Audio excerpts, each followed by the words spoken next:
Aduh, pusing, pusing aku, pusing, pusing 7 keliling, makin jepris. Ini kayak gunung ini. Ya grafik yang mau jualan ini, wow, sampai loncat di atas grafik yang paling atas pun sampai jebol ke atas kayak gunung Himalaya. Yang mau beli cerit cuma 2 kolom di bawah.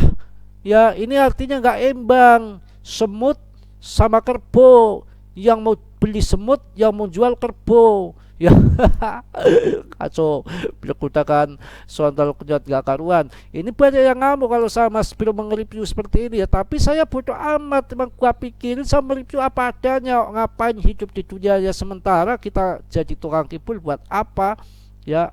Apa yang kita akan harapkan ya, kita ngomong apa adanya ya. Beginilah kondisi Bris, makin turun makin jengking, makin mampus, makin sangkut makin kere, ondal-andel, kopat-kapet di jalanan nggak pakai celana, stres gila melihat koin Bris jengking.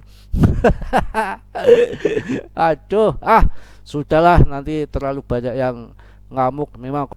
Assalamualaikum warahmatullahi wabarakatuh. Selamat pagi, selamat siang, selamat sore, selamat malam teman-temanku semuanya. Berjumpa kembali dengan Mas Bro Tegal, yang mana akan memberikan edukasi-edukasi untuk para pemula supaya nggak gampang kena tipu ataupun FOMO. Hati-hati dalam bermain micin, 99% gagal ya, hanya keberhasilan hanya 1%. Yang namanya meme coin itu projectnya project ece-ece ya, abal-abal, nggak menjanjikan, omong kosong, banyak yang tipu menipu, kibul mengkibul ya. Jangan ngamuk, yang marah ya jangan marah. Masalahnya kenyataan seperti itu, kita cerdaskan teman kita ya, kita kasih tahu yang baik-baik ya. Kasihan orang itu nggak kaya semua, orang kampung yang punyanya ayam, punyanya bebek, jual ayam jual bebek untuk beli meme coin, katanya modal sedikit dapat berkarung-karung koin yang nanti akan menjadikan Anda jutawan, miliarder, garansi, RP1, Binance, tetek bengek, jutawan, ditambah lagi apa, berangkas apa, dompet aja udah kering, kayak dilipet-lipet kayak kena rinso. Hati-hati sekali ya, ini bisnis apa ini? Ini tuh cryptocurrency bro, volatile sekali, banyak ponzi scam. Hati-hati ya, kalau uang yang banyak, orang cerdas sebetulnya nggak harus banyak, sedikit ataupun banyak masuk BTC. BTC itu nggak ada project tapi demandnya kuat ya, semua orang tertuju ke BTC ETH ya, jelas akan terbang wong di sini tumpang-tumpangan uang, mau ngomong apa lagi. Apalagi ini saya akan bahas koin Bris ini, saya akan ngomong apa adanya, yang baik saya katakan baik, yang buruk saya katakan buruk.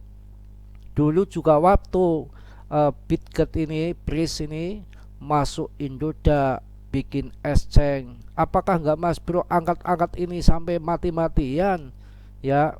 Karena saya nggak tahu, kita kan nggak tahu dalamnya, ondolnya, artinya, depthnya, ngibul atau enggak. Kalau kita kan melihat fakta yang di lapangan, dulu memang bagus, yang mana katanya bikin exchange, yang mana punya blockchain ya. Nggak tahu kalau terjadi akhirnya begini, kibul mengkibul, tipu menipu, yang bilangnya pembakaran 99% saya keluarkan, saya semangat ya mengedukasi, mempromosikan tanpa diindos, itu ingin membuat teman-teman kita jadi cuan. Nggak taunya saya juga ikut tertipu, exchange-nya terbengkalai, project apa mendem ya, project kentut.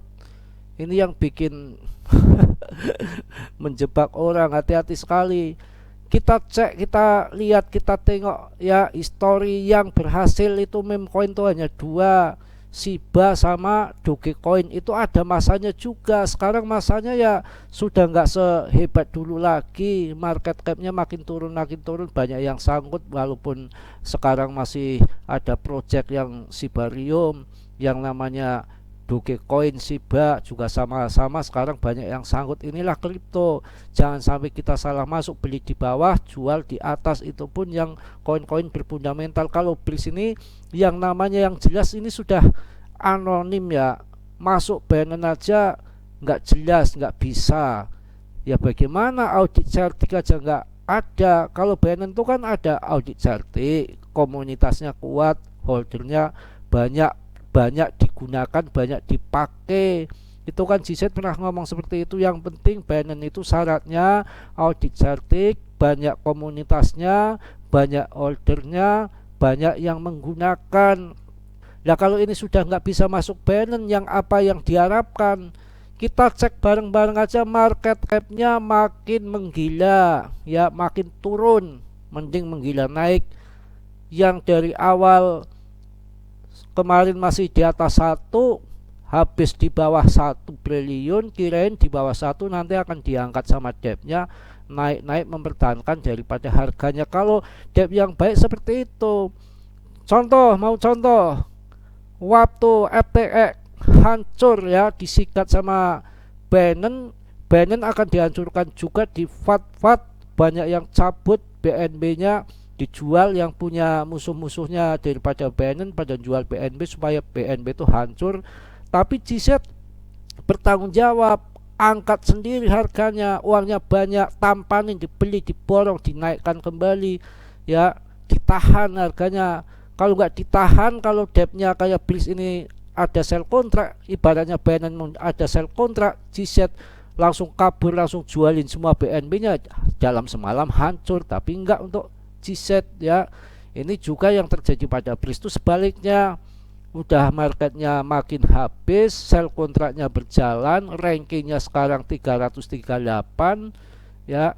Ini salah satu koin yang buruk itu seperti ini, makin turun, nggak stabil. Kalau yang stabil kayak PP, ketika di 4 triliun ataupun di bawah 4 triliun dikit langsung geruduk, langsung berbondong-bondong serok. Artinya banyak yang percaya, banyak yang pause. Apa yang menjadi indikasi dan barometer tolak ukur daripada PP? Karena sudah ada di Binance, itu udah jelas lolos Binance itu nggak sembarangan.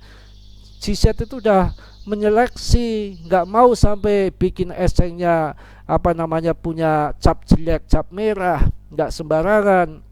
Makanya saya fokus sekarang untuk di PP, yang kedua di blok. Tapi kalau untuk Blitzcoin ini, aduh, saya sudah tinggalkan jauh-jauh. Mau nanti RP1, mau proyeknya banyak, mau dedek.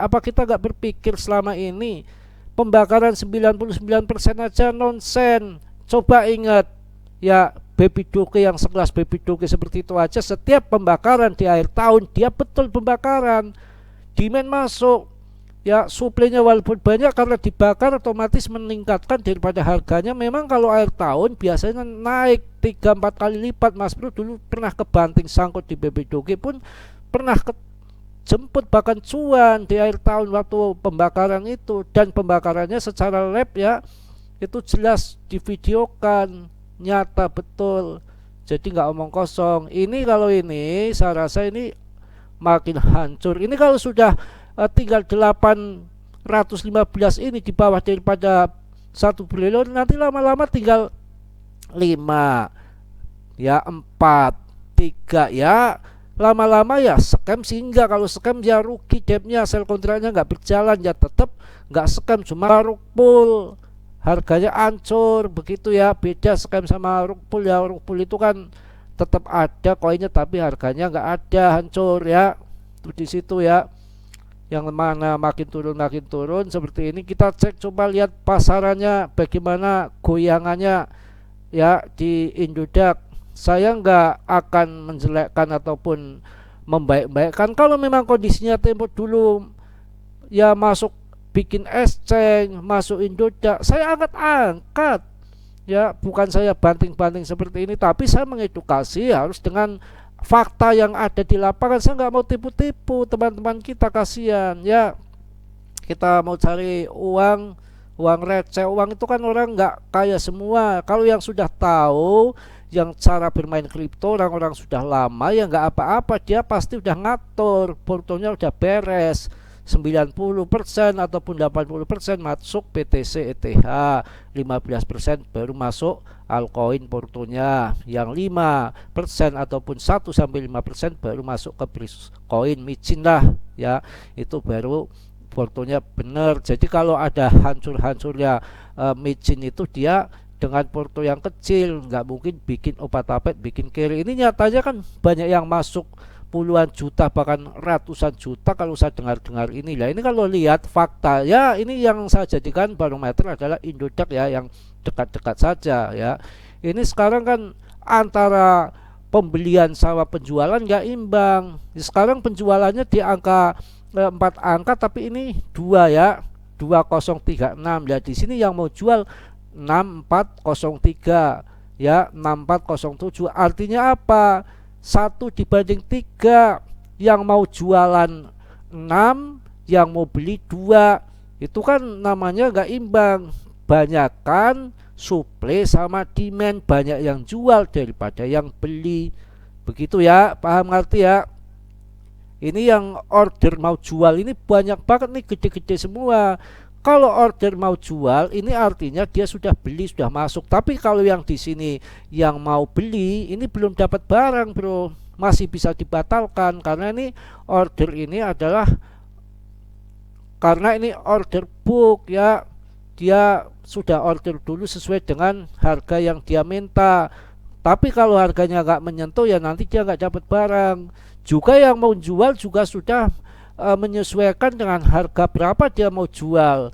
Kalau dia mau jual di harga sekian 0,000014, yang mau belinya nggak ada, cuma ini 0,000013, maka nggak bakal order jual ini nggak akan bakal ada yang beli, nggak akan kejual. Akhirnya market mandek macet seperti ini. Nanti ujung-ujungnya pada cut loss. Kalau pada cut loss akhirnya kan dia menjual nggak sesuai harga yang dia inginkan. Akhirnya kan dia menjual harga murah sesuai permintaan yang ada di order yang mau beli ini. Kan begitu ya. Jadi saya jelaskan nggak ada yang satu tutupi di sini apa adanya. Nah kalau kita melihat dari grafik depth-nya, kita lihat ya sebentar ya. Waduh, aduh, pusing aku, pusing 7 keliling, makin jebris. Ini kayak gunung ini ya, grafik yang mau jualan ini. Wow, sampai loncat di atas grafik yang paling atas pun sampai jebol ke atas kayak gunung Himalaya. Yang mau beli cerit cuma 2 kolom di bawah ya. Ini artinya nggak imbang, semut sama kerbau. Yang mau beli semut, yang mau jual kerbau ya. Kacau, berkutakan sontol kenyot gak karuan. Ini banyak yang ngamuk kalau saya Mas Bro nge-review seperti ini ya. Tapi saya bodoh amat, emang gua pikirin saya mereview apa adanya. Ngapain hidup di dunia ya, sementara kita jadi tukang kibul buat apa ya. Apa yang kita akan harapkan ya, kita ngomong apa adanya ya. Beginilah kondisi Bris, makin turun makin jengking, makin mampus, makin sangkut, makin kere, ondal-andel, kopat-kapet di jalanan, nggak pakai celana, stres gila melihat koin Bris jengking. Aduh, sudahlah, nanti terlalu banyak yang ngamuk. Memang kondisi seperti ini. Ini kalau yang nggak ngerti juga dia nggak tahu. Saya kasih penjelasan seperti ini bahwa meme coin itu banyak tipu-tipu project kentut. Pasti ngamuk. Ya tapi bodoh amat. Bodon sendiri nggak mau belajar melihat koin seperti ini. Anda masuk ya, yang namanya project meme coin itu yang bisa dikatakan project abal-abal ya. Exchange-nya aja nggak terpakai, blockchain-nya aja semilekete acak kadut nggak karuan, blockchain apa ya, buat transfer ya masih sempat kontraknya daripada yang lain. BSC scan tetek bengek. Saya rasa cukup, mohon maaf yang sebesar-besarnya. Mas Bro edukasi dengan fakta yang ada di lapangan, tanpa kibul-kibul, tanpa tipu-tipu. Mudah-mudahan semua ini hanya candaan ataupun mendidik orang-orang pemula yang belum paham, belum tahu, supaya ngerti ya. Mohon maaf yang sebesar-besarnya. Jika banyak salah ataupun kekurangan, maklum, namanya Mas Bro manusia biasa seperti Anda. Banyak kekurangan itu pasti ya, nggak sempurna. Yang sempurna itu hanya dimiliki oleh Allah Subhanahu wa Ta'ala. Yang positifnya Anda ambil, yang buruknya Anda tendang. Tolong yang belum subscribe, sudilah kiranya untuk mensubscribe. Yang sudah saya ucapkan banyak-banyak terima kasih. Salam dari Tegal Mas Bro. Wassalamualaikum warahmatullahi wabarakatuh.